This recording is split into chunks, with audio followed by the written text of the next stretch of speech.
మన కోసం తపన పడ్డ వ్యక్తులకి, వారి కుటుంబాలకి అండగా ఉండాలి.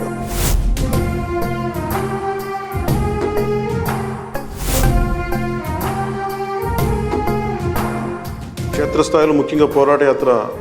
చేస్తున్నప్పుడు చాలామంది ప్రమాదాలకు గురవడం, తర్వాత వ్యక్తిగతంగా మనకున్న నాయకులు, ఆ రోజు నా పక్కన ఉన్న వాళ్ళు సహాయాలు అందించడం, ఇవన్నీ చూసి క్రియాశీలక సభ్యత్వం తీసుకునే సమయంలో వారికి ఏదైనా బీమా పథకం అమలు చేయొచ్చు, దాని మీద సాధ్యాసాధ్యాలు చూడండి అంటే దాదాపు 1,00,000 మంది పైచిలకు అందరికీ కూడా బీమా పథకాన్ని వర్తింపజేశారు.